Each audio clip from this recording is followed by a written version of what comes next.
As we celebrate our triumphs and success, we must remain prepared for the future.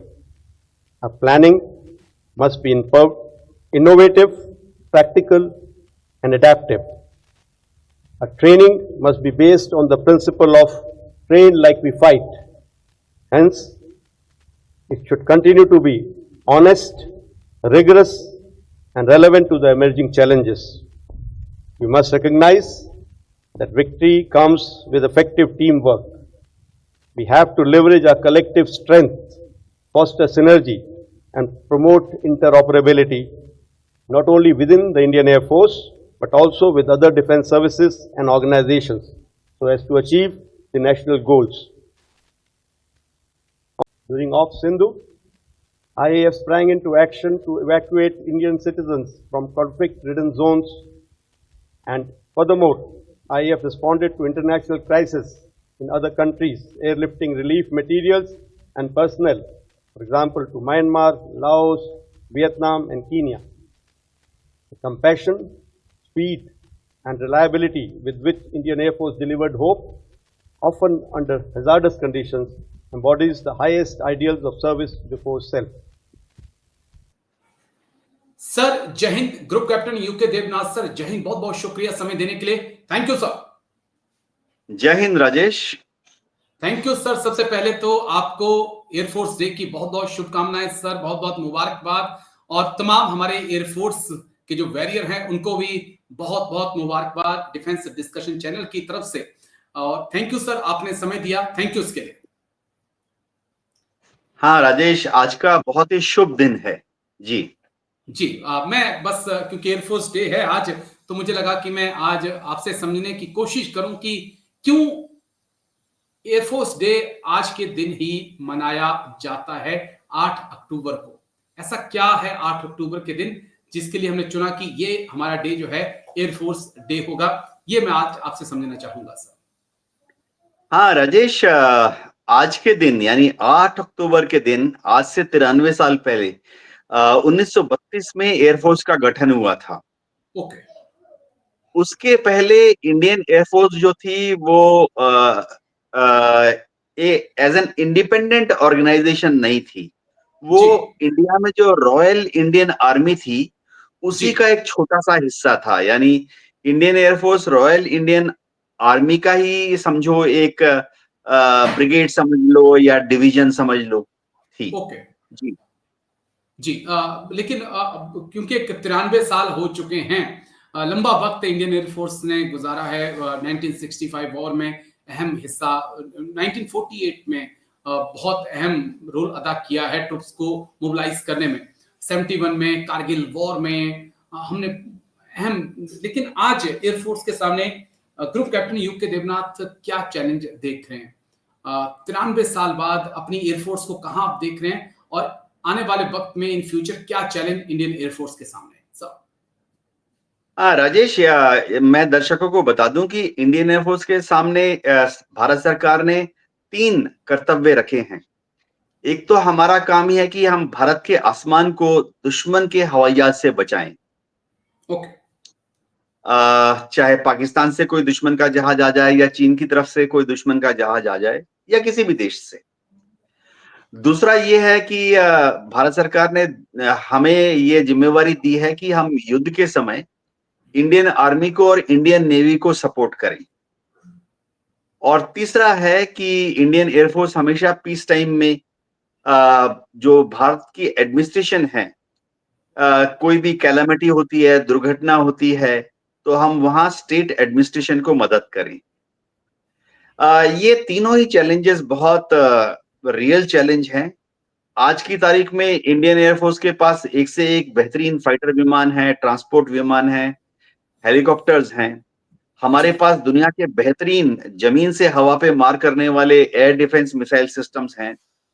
तो उम्मीद करते हैं कि एयरफोर्स आने वाले किसी भी समय में युद्ध के दौरान खरा उतरेगी। जी। लेकिन एक बड़ा सवाल, क्योंकि लगातार उठता है एक बड़ा सवाल कि ये वो दौर है जहां इंडियन एयरफोर्स शायद अपने पिछले 3 या 4 दशक में सबसे कम स्क्वाड्रन्स लेके चल रही है। हम इसे एक कितना बड़ा चैलेंज मान सकते हैं, क्योंकि 42 स्क्वाड्रंस की बात आती है, कभी 44 भी कहा जाता है, लेकिन ग्राउंड में इस वक्त 29-30 स्क्वाड्रन हमारे पास मौजूद हैं। ये कितना बड़ा चैलेंज है और कितना बड़ा शॉक भी है, क्योंकि आने वाले वक्त में अगर टू फ्रंट वॉर या पाकिस्तान के साथ वॉर होता है, फिर चैलेंज कितना ज्यादा बढ़ जाएगा सर। हाँ राजेश, एक समय ऐसा था, मैं 1970 के दशक की बात कर रहा हूँ, 1980 के दशक की बात कर रहा हूँ, कि एयरफोर्स में 40 से ज्यादा फाइटर स्क्वाड्रन हुआ करते थे। जी अ, वो उसका एक खास कारण था। अभी भी वो कारण लागू है। वो ये है कि पाकिस्तान हमेशा दावा करता रहता है कि उसके पास 22 फाइटर स्क्वाड्रन है। आज की ओके तारीख में वो दावा करता है कि उसके पास 25 फाइटर स्क्वाड्रन है। इसी तरह से चीन की एयरफोर्स हमेशा दावा करती रही है कि उसके पास 66 फाइटर स्क्वाड्रन है। कुछ कुछ सूत्र तो ये भी बताते हैं कि चीन नंबर्स को छुपाता है, उसके पास 100 फाइटर स्क्वाड्रन है। गलवान के टाइम में हमारा अंदाजा था कि अगर युद्ध चालू होता है चीन के साथ, तो चीन ज्यादा से ज्यादा करीबन 20 फाइटर स्क्वाड्रन तिब्बत में डिप्लॉय कर जी सकता है। तो ऐसी हालत में अगर हम देख लें कि चलो पाकिस्तान 22 स्क्वाड्रन तैनात कर सकता है, चीन 20 स्क्वाड्रन तिब्बत में तैनात कर सकता है, तो हमारे पास 42 फाइटर स्क्वाड्रन होने चाहिए। इसी तरह से अब इंडियन नेवी भी आशा करती है कि हम जब थिएटराइजेशन हो जाएगा तो पश्चिमी नेवल कमांड को, यानी अरब सागर की तरफ इंडियन एयरफोर्स कम से कम 1 या 2 फाइटर स्क्वाड्रन तैनात करेगी। और इसी तरह से पूरब में इंडियन नेवी आशा करती है कि बे ऑफ बंगाल में, अंडमान निकोबार की तरफ इंडियन एयरफोर्स जो है कम से कम 1 या 2 या अगर हो सके 3 फाइटर स्क्वाड्रन जी तैनात करेगी। तो आकलन ये है कि हमारे पास कम से कम 45 फाइटर स्क्वाड्रन तो होने चाहिए। भारत सरकार ने काफी सालों पहले 42 फाइटर स्क्वाड्रन को मंजूरी दे दी थी। अब अभी पिछले साल और अभी हाल में जब मिग-21 रिटायर हुए थे, हमारे पास 29 फाइटर स्क्वाड्रन बचे हैं। इनमें से भी समझो काफी सारे फाइटर स्क्वाड्रन हैं जो कि अब अगले 5 साल या 10 साल में रिटायर होने वाले हैं। हमारे पास मिग-21 के जाने के बाद अब जगुआर जी के 5 स्क्वाड्रन हैं जो कि अगले 5 साल में रिटायर होने वाले हैं, 10 साल में रिटायर होने वाले हैं। हमारे पास मिग-29 के 4 स्क्वाड्रन हैं जो कि 2035 तक रिटायर हो जाएंगे। और सबसे बड़ी चिंता है कि मिराज 2000 जो कि बहुत शानदार सेवा कर रहे हैं, उसके 3 फाइटर स्क्वाड्रन जो हैं वो भी 2035, 2040 तक, यानी अगले 10-15 साल में ओके रिटायर हो जाएंगे। इनकी रिप्लेसमेंट कहाँ से आएगी, बहुत बड़ी चिंता है। भारत सरकार ने तेजस मार्क 1 के हमें 40 विमान दे दिए हैं, 2 स्क्वाड्रन। जी तेजस मार्क 1A के आज से 3 साल पहले भारत सरकार ने बोला था 83 83 विमान ले लो। उसमें से पहला विमान भी अभी तक नहीं आया है। सब ठीक रहा तो पहला विमान अगले साल आना शुरू होगा। ओके और अभी हाल ही में भारत सरकार ने 97 यानी 97 तेजस मार्क 1A और अप्रूव कर दिए हैं। तो 180 तेजस मार्क 1A कब आएंगे, और 180 आने में बहुत समय लग जाएगा। अगर एचएएल बहुत द्रुत गति से काम करे, हर साल एक एक स्क्वाड्रन दे दे, यानी हर साल 18-18 भी हमें दे दे, तो भी 180 विमान देने में 10 साल लग जाएंगे। ओके ठीक है सर, तो एक बड़ी हालत जरा नाजुक है। ठीक है, बस एक आखिरी सवाल, क्योंकि जब से ड्रोन आए हैं और तब से कहा जा रहा है कि आने वाले वक्त में फाइटर जेट्स की इतनी ज्यादा जरूरत नहीं है। ड्रोन्स जो काम पायलट्स कर रहे हैं या काम जो है फाइटर जेट्स कर रहे हैं, महंगे महंगे जो अरबों करोड़ों रुपए में आते हैं, वो काम जो है आने वाले वक्त में एक ड्रोन बड़े आसानी से कर सकता है। तो क्या वाकई में एक चेंज आप देख रहे हैं आने वाले वक्त में कि बिना पायलट के, बिना फाइटर जेट्स के ड्रोन जो हैं वो रिप्लेस कर देंगे फाइटर जेट्स को या एयरफोर्स को सर? हाँ, इसमें कोई शक नहीं है राजेश कि आने वाले समय में पायलट रहित फाइटर विमान बनने वाले हैं। जी और वो ड्रोन होंगे, लेकिन उनकी परफॉर्मेंस करीबन करीबन फाइटर विमान जैसी ही शानदार होगी। यानी वो भी हैवी बॉम्ब्स ले जा पाएंगे, वो भी बड़ी स्पीड से उड़ पाएंगे, और सबसे बड़ी बात एआई लगाने के बाद वो खुद अपना डिसीजन ले पाएंगे। लेकिन देखो राजेश, इसमें समय है। अभी तक दुनिया में टेक्नोलॉजिकली एडवांस सबसे एयरफोर्स कौन है? समझो यूएसए की एयरफोर्स है, इजराइल की एयरफोर्स है। वो भी बहुत तेजी से ड्रोन पर काम कर रहे हैं, लेकिन अभी फिलहाल यूएस एयरफोर्स जो है, अपना जो F-22 स्टेल्थ फाइटर विमान है, F-35 स्टेल्थ फाइटर विमान है, इनको अगले 20 साल में रिप्लेस करने का प्लान कर रही है। इसके जी। साथ वो F-47 नामक एक विमान बना रहे हैं, जिसमें पायलट होगा। और यूएस एयरफोर्स उम्मीद करती है कि यह विमान अगले 10 साल में बन के तैयार हो जाएगा, F-47, और उसके बाद यूएस एयरफोर्स अगले 50 साल तक इसका इस्तेमाल करेगी। जैसे हम देख सकते हैं कि यूएस एयरफोर्स F-22 का इस्तेमाल पिछले 30 साल से कर रही है। यूएस एयरफोर्स F-35 का इस्तेमाल पिछले 20 साल से कर रही है। इसी तरह से यूएस एयरफोर्स F-47 का इस्तेमाल अगले 50 साल तक करने जा रही है।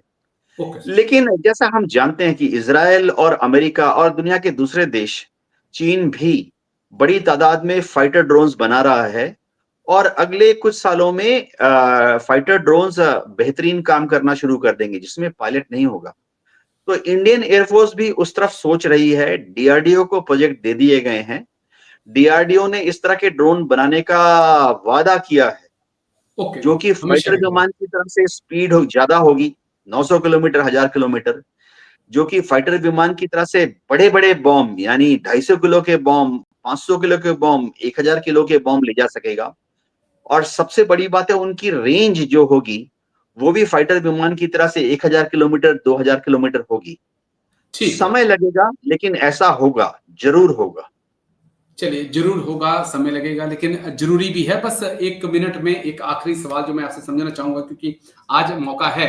अ, क्या वैल्यू रह जाती है फाइटर जेट्स की उस वक़्त जब आज एयर टू एयर मिसाइलें बहुत खतरनाक आ गई हैं? चाहे अब्राम की बात करें, चाहे PL-15 की हम बात करें, PL-20 की भी बात चल रही है, PL-21 की शायद बात चल रही है, या भारत RD-37 जो रूस से खरीद रहा है।